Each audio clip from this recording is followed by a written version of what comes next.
You had an illustrious footballing career. You've had the privilege of playing for Udinese. You played for Inter Milan, where you won two Scudettos, won the Champions League. You played for AC Milan, played for Portsmouth, played for where you won the FA Cup, and played for Sunderland as well. After all these huge sides, you decided to settle with Accra Hearts of Oak. Yeah. What would motivate you to come down and play for Hearts? Accra House of Hope also is part of the big teams. All right, great. It is in Africa. Yeah, right. Definitely, it's a big club. Well, coming back home and settling in Hearts of Oak, the inspiration came from my son.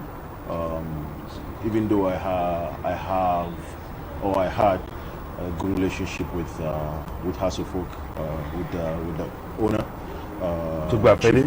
Yeah, Chief Tugba Fede, but I call him President. All right. And then a few members on the board, Akambi and Odote, and also Dr. Temaklo, who's like a father. So yeah. What has been the experience like coming to play for Hearts of Oak and playing on the local scene in terms of the standard of the game? Well, the standard is good, but we can improve. We can really improve a lot because now every country is improving. World football is improving. It's just different compared to 10 years ago. 10 years ago we had men on the pitch. Yeah, when Kotoko and Haas is playing, are playing, and when even Susububi, other teams, small teams are playing, Oko are playing, it's really tough, man. It's generation. So now it's a new generation which they have their own way, the type of football that they play. Very young ones, pacey, and now football is not much contact. Okay. It's very tactical and it's wide play. So there's a lot of room to improve. But we all have to come together in order to make this thing happen for ourselves in the future of these little ones. Hearts lost their title, but they won the FA Cup, so they'll be venturing into Africa. How ready are you for Africa? Well, I've been talking with the president and the members also. I had only 6 months contract with Hearts of Oak, but I want to renew it. Renew it meaning I want to be part of the African campaign. I've had the privilege of watching you week in, week out play for Hearts of Oak, and I know how the fans are so excited about you. A number of times, and a number of them believe that Sulley should get back to the national team. Right. How much do you miss the national team, and are you ready for that? Well, missing, of course, it's Ghana. Even if I'm in my crutches today and they ask me to come help, definitely I'm gonna run and go. Even if I can play, I'll sit there and contribute. You know, the thing is that I can't sit down seeing my country go down. It's the serious passion that I have for football. Whatever I do, what that I do, I put everything in because I always want to win. And you see the love that is around the people, the market women, the sick ones, and people around the street. They cheer your name and everything. They don't want anything. They just give you that love. So why don't you give it back by putting the effort and making them happy? So that's basically things that I do. And House of Hope fans have been amazing. Talking about the national team, I remember in 2008 when we hosted the Cup of Nations, host and win against Guinea, very, very tough game. I remember your 40-meter screamer, who gave us that victory. Yeah. We're very, very close. We failed to win. I'm just wondering, you've been with the national team for so many years.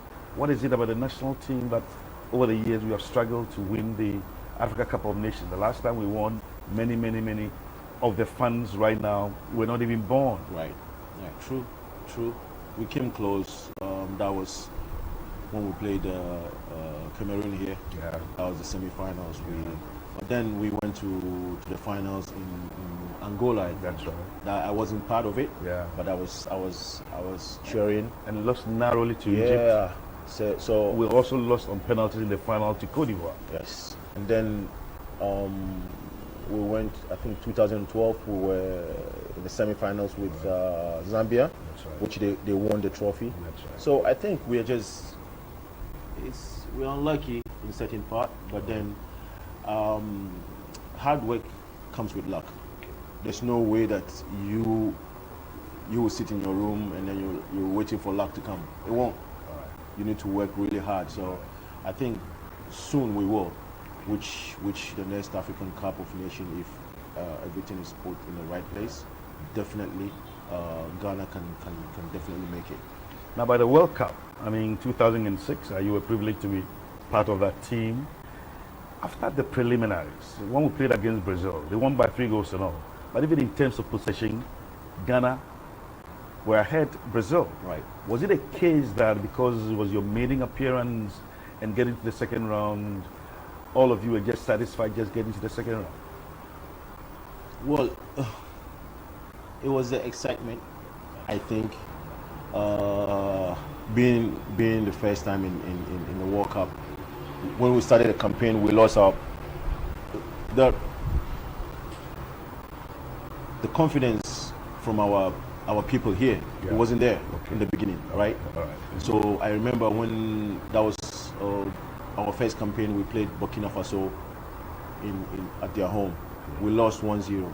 So we were in Kumasi to play South Africa.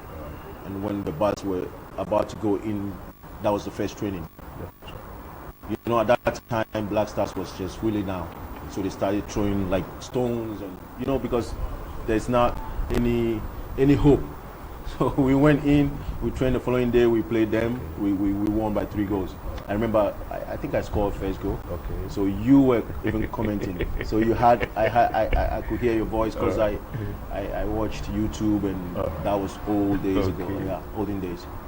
So I think that narrative changed Okay. after we beat South Africa here.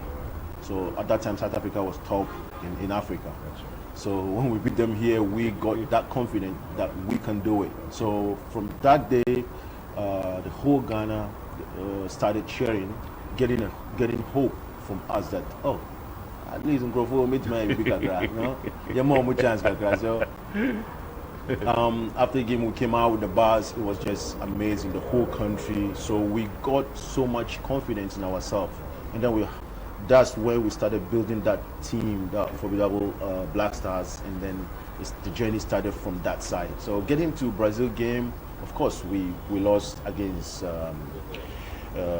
Italy first game, and then we won Czech, and then we won USA, and then we qualified for the group stage. So there was so much excitement.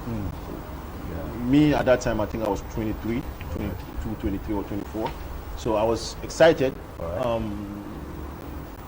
Not satisfied with what we did, getting out of the group with Brazil. But if we could have, of course, would be amazing. But we were just satisfied with that.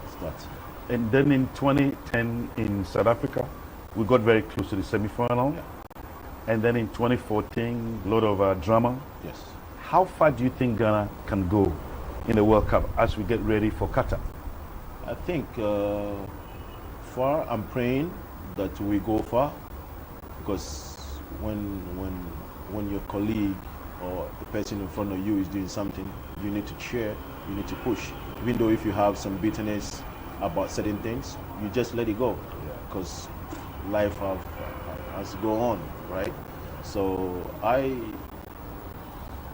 think with the inclusion of these new players that are coming in, with the technical team, the right people, definitely, if things are put in place, we can do it. We can really do well. 2010 was amazing. 2010 is just the build up from 2006 to that period, you know. So the players were there, the foundation was there already, and the young ones came in and they blended.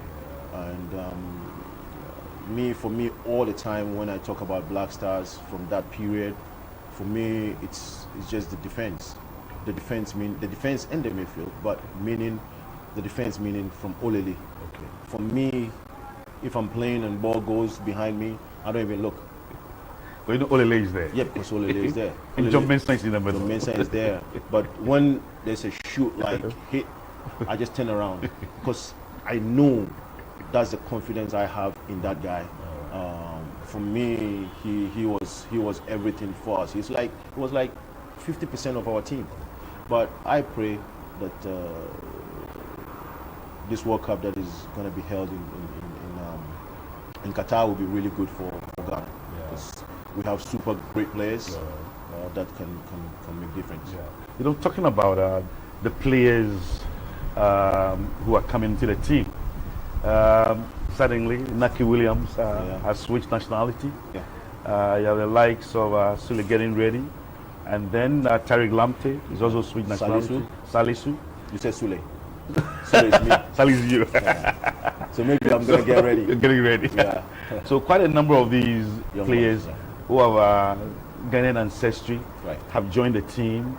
It divides opinion. But what is your take on their inclusion in the team? When we were playing, a few players came in. I think 2006, Otuado played before. He played with the Black Stars before that. I was gonna say him, but he didn't live most of his life here. He stays in Germany. So it started from that time, long ago. Okay. So it's not that something new. And our time also, Prince came in, Awusabeye came in, Aduma came in. So there are few players in Kwarase. Okay. So the new players, Williams, the Nike Williams guy, and the English ones that are in, the few ones that are about. I pray they do, but it's not that you should switch your nationality because you want to play in the World Cup. The thing is that Ghana is different. The Black Stars is different. I don't know about these Black Stars, but the Black Star that we had before, it's different Black Stars. So you can switch and come in and re-switch and go back because you won't be able to play. Okay. If you don't really commit yourself to the nation, you won't play because it's beautiful. Yeah. I remember your goal against Guinea, as I indicated, at the AFCON in 2008, because we really struggled in that game and needed that screamer. Again against Uruguay in 2010 in South Africa, you came out with that screamer. So you scored some very important goals for the national team and enjoyed some really good games. What would you say would be your most memorable game or games for the Black Stars? Yeah, a lot of them. Yeah. But I think the one here, first opening game was, yes, that goal was because when I stopped the ball, I gave it to Mike. Mike gave it back to me, and then I pushed it forward. He said, "Ali, ball." Yeah, so I remember all the time.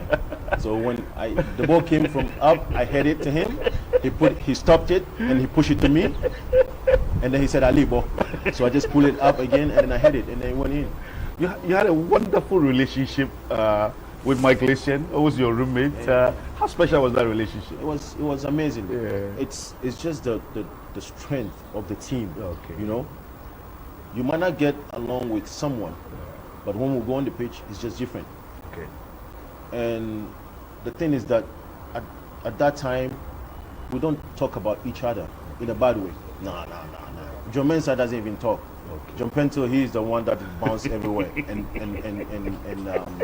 Asamoah. Asamoah dances everywhere, every corner. He's like a fly. He bounces everywhere. So, but with me, I joke in camp and everything. Okay. That's the only people around that knows that I joke, you know. Right. And with Mike, of course, we joke. We have amazing relationship with Steven. Okay. And so we built that relationship in Black Stars. Yeah. Now, whenever anyone comes in, we don't discriminate and put the person away. We open up and the person comes in and we close. You get what I mean? So on the field with Mike, Lai, Steven, if we are playing, normally Steven plays up. I place on the left or right. Lai plays on the right. But when we play and that place feels so good, Lai will come there, and then he'll push me to the other side, and Steven will come there too to do his, So his much thing. telepathy. Yes. So when they do that, the kind of relationship that we have, nobody gets angry. I move like easy because I'm young and everything. I can decide to stay there, but no. I move. But the only person that stays in that doesn't move is Mike, because he plays. Glacier. Yeah, he's like basically our pillar. He stays there and distribute the balls, and then we run around and play. So it was just amazing relationship that we have, and Steven, amazing captain, also put the team together. Basically, it was just super good. What about club football? What impact did Mourinho have on you? Yeah, a lot. When I went to Inter, I was a bit matured, because to be frank, Mourinho did a lot for me. I remember he called. I was in Portsmouth. He called. My phone rang. I picked it up. He said, "Hey, how are you?" I said, "Good." He said, "Mourinho." I said, "Yes, sir. I know, because I know that you're gonna call me. Okay, you want to play for me?" I said, "Yes, sir." "All right. Okay. I'll see you in Milan tomorrow." He just hung up. Yeah. So At that time, had you decided to go and play for Inter Milan? I didn't decide, but see. he called. He Okay. said, "This is me. Do you want to play for me?" I said, "Yes, sir." He said, "Okay. I see you in Milan tomorrow." I said, "Okay, sir." So I was at the balcony. I came in, and then I told Mine, "Let's get ready because we're leaving." So and then, but Mourinho wants men. He doesn't want kids. Now you can be a kid, but he'll go in you to bring that out for you. So it's up to you to follow him, and if you want to go against him, it will be really bad. But if you want to go with him, Yeah. he was gonna make you the best player. So you could see that every African player with him is just super, from Drogba to Mike, me, other players, now John at Roma. Afenajan. Yes. So he's just amazing person. Mourinho is just super amazing. During Ramadan he helps a lot, so it's good. But then Udinese, I had a coach called Spalletti. Okay. So he gave me everything, like how to play, how to make sure when ball comes, before ball comes, you know where ball is going and everything. So I had some amazing coaches, which Great. helped a lot. So Sulley, who is your favorite artist in Ghana and your best song maybe? I have a lot, not one, not two. Like Omunyina, from Kojo Entry to Daddy Lumba, Kim Promise, Shatta, Shatta Stone movement. Boy, Okay. Kevin Boy. He made some music, some Right. songs that are really good. Yeah, and the female also, they're really good. Most of them are really good. There's young one, Jackie or Kaki, Jackie. Kaki? Alright. So I wouldn't know. So yeah. And a few ones which they're really doing well. So Do you know Nanam Padu? He's my favorite artist. Nampi, that was That was old. yes. 1960s, mid 60s. And Nana Dufo, Nana Kufo. Kumasi, he came Yeah, from 2-4. 2-4. 2-4. But he's no more, right? He's no more. Yeah, right. He's a late generation. Namachi Dede. Namachi. People. That's music. That's music. Yeah. Nana. All the nanas. Yes, all the nanas, yes. Thank you so much.